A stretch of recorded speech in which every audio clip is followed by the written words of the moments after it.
अपन जो हम लोग ने देखा था इनके फीचर्स तो वही हैं कि नॉर्मली ओवरलैपिंग से बॉन्डिंग होगी। नए कॉन्सेप्ट क्या बोले मैंने, स्ट्रॉन्ग फील्ड और वीक फील्ड लिगेंड का दिया। अब देखो ये चीज है क्या, स्ट्रॉन्ग फील्ड लिगेंड और वीक फील्ड लिगेंड काम कैसे करते हैं। ठीक है, सपोज करो कि मैं Fe+2 का एक आयन लूं और इसमें 6 वाटर मॉलिक्यूल डाल के एक कॉम्प्लेक्स बनाता हूँ। ठीक है, तो जब हम लोग कॉम्प्लेक्स बनाएंगे तो ये कुछ ऐसे दिखेगा, H2O6 और इसके ऊपर कितने का चार्ज आएगा, +2 का। सही है, ये कॉम्प्लेक्स कंपाउंड बन गया इसका। ठीक है, Fe का एटॉमिक नंबर किसी को पता है क्या, कितना होता है? 26। और इस पे +2 का चार्ज होने का मतलब क्या हो गया, इसके पास इलेक्ट्रॉन कितने होंगे, 24। तो इन इलेक्ट्रॉन को अगर मैं कॉन्फ़िगर करूं तो मेरा क्या आएगा, 1:2, 2:2 एंड 2p6। ये पहला शेल, ये दूसरा शेल, फिर तीसरे शेल में कौन आ जाएगा, 3:2, 3p6। अब इसका कॉन्फ़िगरेशन तुमने नोटिस किया होगा, 3d6 और 4:2 होता है, राइट है? हो गया, दो यहाँ पे 10, 12, 18, 18 और 6 24 और ये दो 26। ठीक है, और +2 का चार्ज है, मतलब ये दोनों भी इलेक्ट्रॉन क्या होंगे, जीरो हो जाएंगे। आउटर मोस्ट से ही तो निकलेगा, है कि नहीं? अब कॉन्फ़िगरेशन जो है 4s0 हो गया, बट आगे के ऑर्बिटल भी, मैंने तुमको पहले भी बोला है कि आगे के ऑर्बिटल भी प्रेजेंट होते हैं, बट वो क्या होते हैं, खाली पड़े होते हैं। जैसे आगे 4p भी होगा बट जीरो के साथ, फिर आगे 4d भी होगा जीरो के साथ। सही है, तो कॉन्फ़िगरेशन ऐसे चलता है। अब बॉन्डिंग में पार्टिसिपेट कौन करेगा, जो आउटर मोस्ट में है। और आउटर मोस्ट में कौन है, यहाँ से 3d6 है और बाकी ये सब है। तो इसको अगर मैं एक्सपांड करके बनाऊं तो यही स्ट्रॉन्ग फील्ड और वीक फील्ड लिगैंड को एक्सप्लेन करते हैं। ये हो गया पहला डी ऑर्बिटल, 6 इलेक्ट्रॉन है, 1, 2, 3, 4, 5 और ये 6। और फिर क्या है 4s में, ये अपना हो गया 3d6, 4s में कितने, 0 और p में 3 और d में 5 वापस। चौथे ऑर्बिट में इलेक्ट्रॉन गए हैं, मतलब चौथे का p भी होगा और चौथे का d भी होगा। इसके लिए आगे भी होंगे, बट ज्यादा करके चौथे में अगर इलेक्ट्रॉन जा रहा था तो उसका p भी अपने को बनाना पड़ेगा और उसका d भी। क्लियर हुआ यहाँ तक सबको? 4d0 मतलब ये जो तुम्हारा सेंट्रल एटम है उसके पास इतने सारे खाली ऑर्बिटल पड़े हुए हैं। अब ये कितने वाटर से बॉन्डिंग कर रहा है, 6। इसके पास लिगैंड कितने, 6। तो देखो, अब वाटर कितने अपने पास आ जाएंगे, 6। सही है, अब अपने को तो पता है ना कि लिगैंड क्या करते हैं, लोन पेयर डोनेट करते हैं सीधा। तो ये लोन पेयर कहाँ पे डोनेट करेंगे, इसमें कर सकते हैं क्या, इसमें तो ऑलरेडी अनपेयर्ड इलेक्ट्रॉन पड़े। अगर ये दोनों ने इसमें डाल दिया तो क्या हो जाएंगे, एक ऑर्बिटल में 3 इलेक्ट्रॉन पॉसिबल है क्या, नहीं। तो ये लोग क्या करते हैं, जो इनको खाली दिखता है, जैसे पहला जो लोन पेयर है वो इसमें चला जाएगा, दूसरा इसमें चला जाएगा, थर्ड इसमें, फोर्थ ये, फिफ्थ और सिक्स्थ। ठीक है, तो ऐसे कॉम्प्लेक्स बॉन्डिंग होती है। अब इसका अगर मुझे हाइब्रिडाइजेशन बताना है तो मैं क्या बोलूंगा मालूम है, पार्टिसिपेट कौन कर रहा है, देखो s का एक ऑर्बिटल तो s, p के कितने, 3, तो sp3 और d के कितने, 2। तो ये क्या हो गया, इसका हाइब्रिडाइजेशन क्या हुआ, sp3d2। ये समझ में आया सबको? किसी को डाउट है क्या, ये कैसे हुआ? नहीं, हाँ,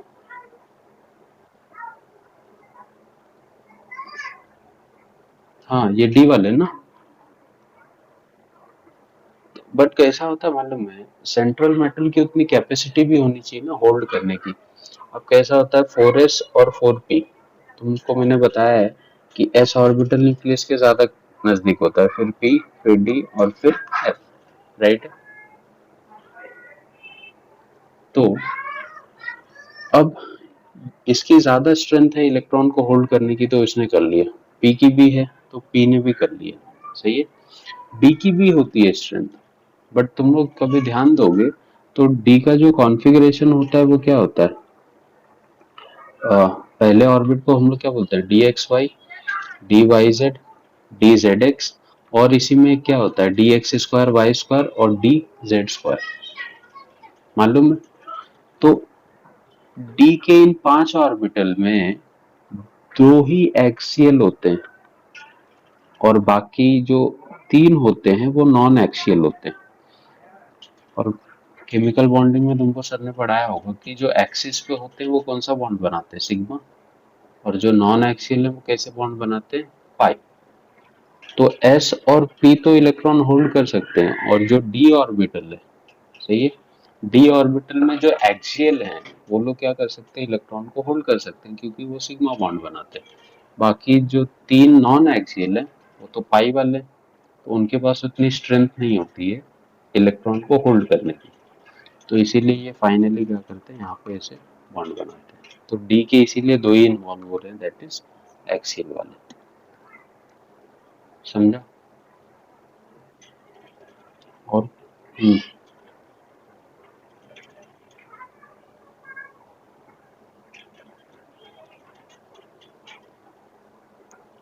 3D8 मतलब जब उसके ऊपर कोई चार्ज नहीं होगा ना।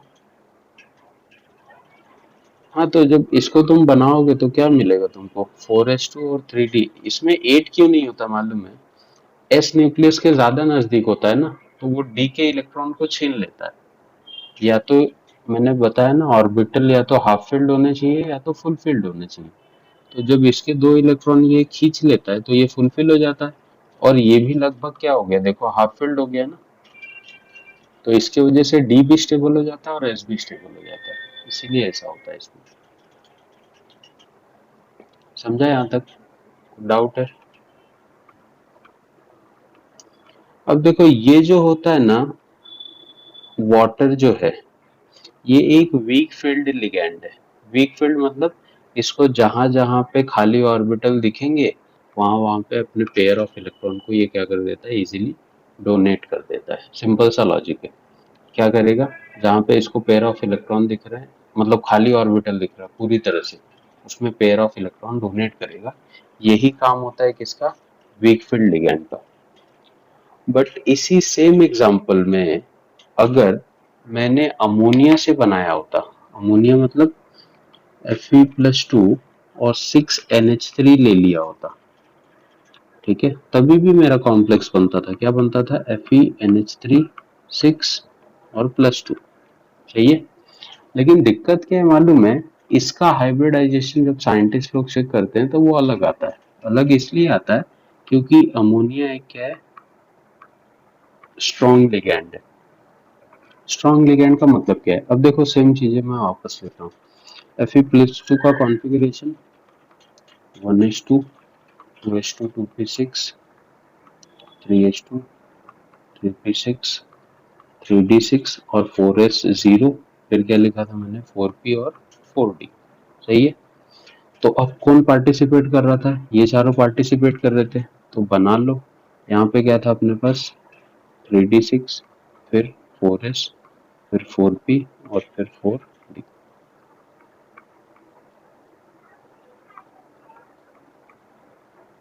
सही है। अब कितने अमोनिया के लिगैंड हैं अपने पास, 6, NH3 NH3 6 टाइम्स है, और इनको क्या करना है, अपना पेयर ऑफ इलेक्ट्रॉन डोनेट करना है, सही है। अब देखो स्ट्रॉन्ग और फील्ड वीक में डिफरेंस क्या है, यहाँ पे कितने इलेक्ट्रॉन थे अपने पास, 6, 1 2 3 4 5 6, और यहाँ पे सब 0 0। तो वाटर ने क्या किया था, उसको ये जो प्लेसेस दिख रहे हैं उसने वहां पे क्या कर दिया, अपने इलेक्ट्रॉन पेयर को फिल कर दिया। बट जैसे ही स्ट्रॉन्ग फील्ड लिगैंड आते हैं ना, ये क्या करते हैं मालूम है, पहले इसको ही चेंज कर देते हैं। इनका इलेक्ट्रॉन डोनेटिंग टेंडेंसी तेज है, तो सीधी सी बात है 3D का इलेक्ट्रॉन न्यूक्लियस के ज्यादा नजदीक होगा। तो इन लोग क्या करते हैं मालूम है, इनकी स्ट्रेंथ इतनी ज्यादा होती है कि पहले जो अनपेयर्ड इलेक्ट्रॉन है ना उसको पेयर कर देते हैं। कैसे पता है, इसको ये लोग चेंज कर देंगे ऐसे। इसमें तो ऑलरेडी दो थे, बट इसके इन्फ्लुएंस की वजह से ये जो ना अनपेयर्ड है ना, ये दोनों भी पेयर्ड हो जाते हैं। मतलब ये इलेक्ट्रॉन जंप करके इसमें आ जाएगा और ये इसमें, तो फाइनली ये दोनों कपल करके यहाँ पे बना लेंगे और ये दोनों कपल करके यहाँ पे बना लेंगे। समझा ये? अब देखो, अब ये सब भी खाली पड़े और कितने अमोनिया अपने पास? 6। तो अब जो वाटर डायरेक्ट इसमें ये कर रहा था, अब इसके लिए तो यहाँ पे भी खाली है, तो अमोनिया जो है वो इसमें फिल करेगा, इसमें, फिर इसमें, फिर ये इसमें और इसमें। अब जो हाइब्रिडाइजेशन है, अब देखो, ये पहले डी ऑर्बिटल था, एस था और फिर पी था। अब जो मेरा हाइब्रिडाइजेशन बनेगा वो किसका बनेगा? डी के कितने ऑर्बिटल इन्वॉल्व हुए? खाली दो, तो D2, ये क्या हुआ? S, और इसके कितने? P3। तो पहले जो हाइब्रिडाइजेशन अपना आया था वो क्या आया था? देखो, sp3d2 आया था। लेकिन अब जो मेरा हाइब्रिडाइजेशन आ रहा है वो क्या आ रहा है? D2sp3। पहले ये 4p इन्वॉल्व हो रहा था, 4d का, बट अब ये आ ही नहीं रहा है। इसमें सिर्फ कौन इन्वॉल्व हो रहा है? 3d, 4s और 4p। तो ये डिफरेंस होता है स्ट्रॉन्ग फील्ड और वीक फील्ड लिगैंड में। ठीक है, ये लोग ने कॉन्सेप्ट तो बताया था कि दो टाइप के लिगैंड होते हैं, स्ट्रॉन्ग फील्ड और वीक फील्ड, जिसकी वजह से हाइब्रिडाइजेशन पे असर पड़ता है।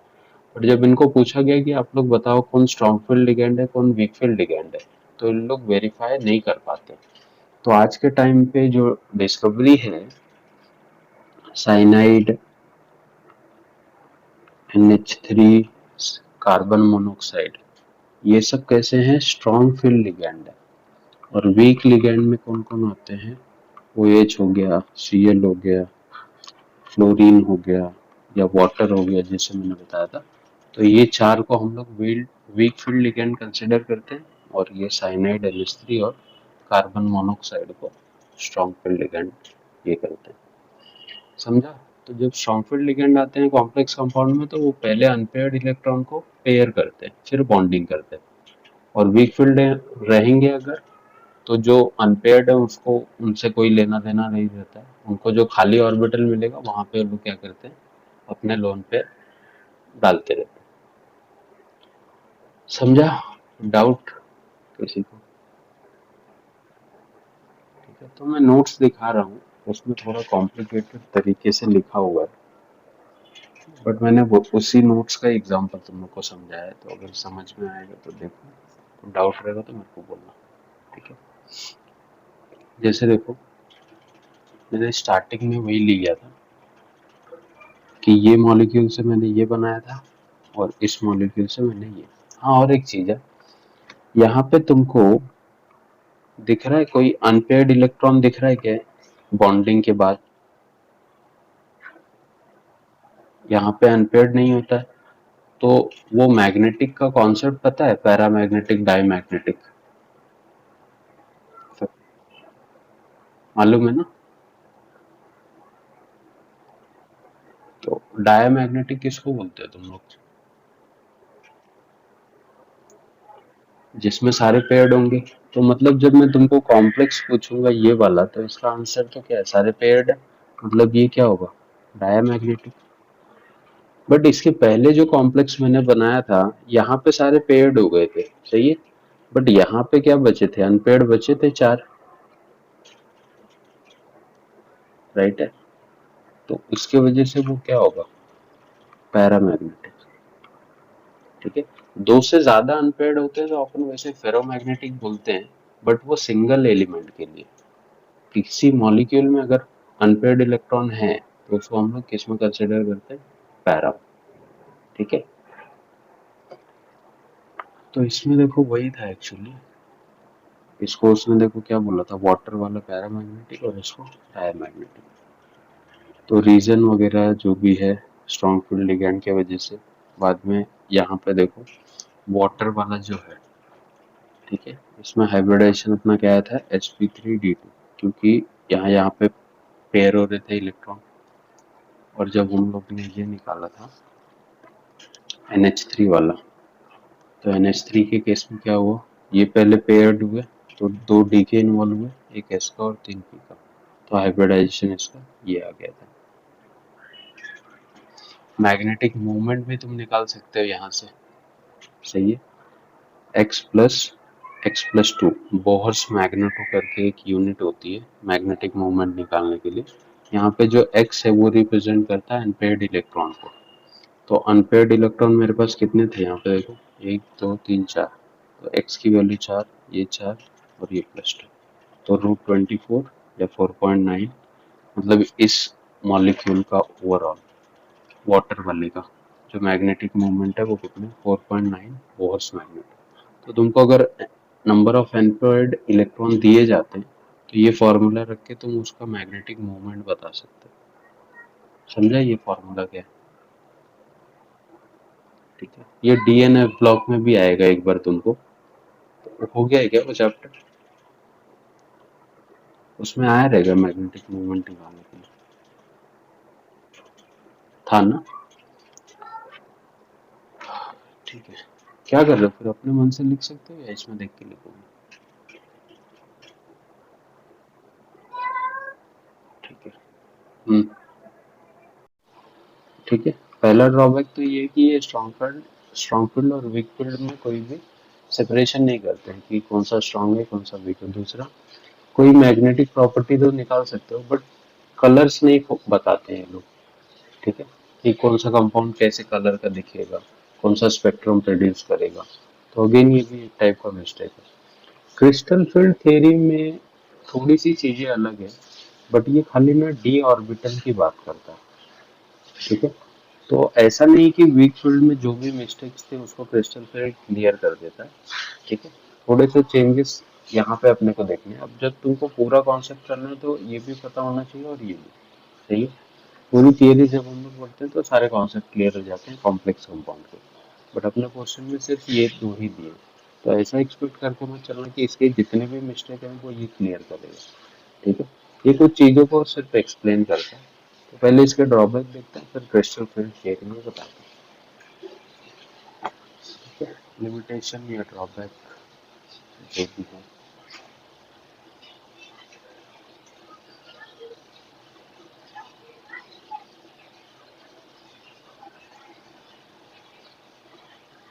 निकला इनको पहले देखो, क्रिस्टल फील्ड थियरी होता क्या? ठीक है, CFT बहुत सिंपल सा लॉजिकल कॉन्सेप्ट है इसका, बट इसका बॉन्डिंग वगैरह से कुछ लेना देना नहीं बहुत ज्यादा। ठीक है, ये लोग क्या बोलते हैं कि ये जो डी ऑर्बिटल है, कितने ऑर्बिटल होते हैं इसमें, 5। पहला अपना DXY, DYZ, DZX, DX², Y² और DZ²। अभी थोड़ा टाइम पहले मैंने तुमको बोला था कि ये दोनों जो हैं स्क्वायर वाले, ये क्या होते हैं, एक्सियल होते हैं। और ये 3 क्या होते हैं, नॉन एक्सियल। सही है? तो एक्सियल वाले हमेशा क्या बनाते हैं, सिग्मा बॉन्ड, और ये हमेशा क्या बनाते हैं, पाई बॉन्ड। और हमको ये भी पता है कि सिग्मा बॉन्ड क्या है, स्ट्रॉन्ग है, और पाई बॉन्ड क्या है, वीक है। तो एनर्जी किसकी ज्यादा होगी, एक्सियल की। इनकी एनर्जी क्या होगी, ज्यादा होगी, और इनकी एनर्जी क्या होगी, लो होगी। अब एक ही, और मतलब एक ही इसमें एक ही ब्लॉक में 5 ऑर्बिटल हैं, जिसकी एनर्जी लो है और जिसकी एनर्जी हाई है, वो दोनों साथ में कैसे रह सकते हैं, है कि नहीं? ठीक है, तो क्रिस्टल फील्ड थियरी क्या बोलती है मालूम है, कि जब भी डी ब्लॉक में बॉन्डिंग होती है ना, तो दिखाने के लिए तो हम लोग दिखा देते हैं ऐसे कि 5 ऑर्बिटल है और इलेक्ट्रॉन्स आ रहे हैं, बट एक्चुअल में इनके बीच में भी एक डिफरेंस होता है। ये जो 5 ऑर्बिटल है ना, 2 4 5, ये ब्रेक हो जाते हैं अलग अलग एनर्जी लेवल पे, जिसमें लोवेस्ट एनर्जी पे कौन आएंगे, 3। कौन से वाले, ये वाले नॉन एक्सियल। और जो एक्सियल है उनकी एनर्जी ज्यादा है, तो इनके बीच में एनर्जी गैप आ जाता है। तो जो स्ट्रॉन्ग फील्ड लिगैंड है वो तो डायरेक्ट स्ट्रॉन्ग से भरना चालू होते हैं, बट जो वीक फील्ड लिगैंड है ना वो खाली नीचे वाले को फिल कर पाते हैं, ऊपर तक पहुंच ही नहीं पाते। तो स्ट्रॉन्ग फील्ड लिगैंड के लिए तो दिक्कत नहीं, वो पूरे डी ऑर्बिटल को ऑक्यूपाई कर लेता है। मैंने लास्ट वाले एग्जांपल में भी तुमको बोला, जो वीक फील्ड है वो वीक वाले को ही ऑक्यूपाई करते हैं। और इनके बीच में जो एनर्जी गैप होता है ना वो 10 dq का होता है। ये एक यूनिट है जिसको हम लोग डिफरेंशियल क्वांटा बोलते हैं, डिफरेंशियल ऑफ क्वांटा बोलते हैं इस यूनिट को। तो बहुत स्मॉलेस्ट एनर्जी लेवल होता है ये, मतलब अब तुम लोग समझ सकते हो, हम लोग ऑर्बिटल की बात कर रहे हैं, एटम ही अपने को आंख से नहीं दिखता, फिर भी हम लोग काफी डीप में जा रहे हैं। तो 10 dq का इनके बीच में डिफरेंस होता है।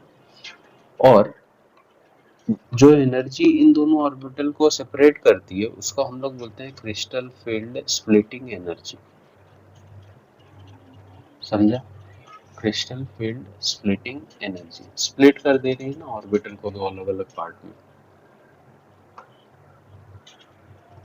क्लियर हुआ? इसका इतना ही कॉन्सेप्ट है कि क्रिस्टल डी ऑर्बिटल जब बॉन्ड बनाने जाता है तो वो अपने ऑर्बिटल को सेपरेट करता है स्ट्रॉन्ग और वीक के बेस पे। तो जो एक्सियल पे हैं उनकी एनर्जी बढ़ जाती है और वो थोड़े अप एनर्जी लेवल पे काम करते हैं, और जो नॉन एक्सियल है उनकी एनर्जी थोड़ी सी कम होती है। राइट? तो जो एनर्जी इनको सेपरेट करती है उसको हम लोग बोलते हैं क्रिस्टल फील्ड स्प्लिटिंग एनर्जी। अब इसके अकॉर्डिंग क्या करते हैं, स्ट्रॉन्ग फील्ड और वीक फील्ड लिगैंड की बॉन्डिंग होती है। ठीक है? और जो इनके बीच में एनर्जी गैप है वो 10 डिफरेंशियल क्वांटा का होता है। तो ये सब चीजें अपने को पता होनी चाहिए इसके बारे में। ये कोई तुमको बॉन्डिंग वगैरह नहीं सिखाता है कभी भी कि बॉन्डिंग ऐसे होती है। बॉन्डिंग तो होती तो ओवरलैपिंग से ही है, जो कि ऑलरेडी हम लोग ने वैलेंस बॉन्ड थ्योरी में पढ़ा हुआ है। ये खाली डी ऑर्बिटल को थोड़ा सा एक्सप्लेन करती है कि उसके अंदर ऐसी ऐसी चीजें होती है। समझा?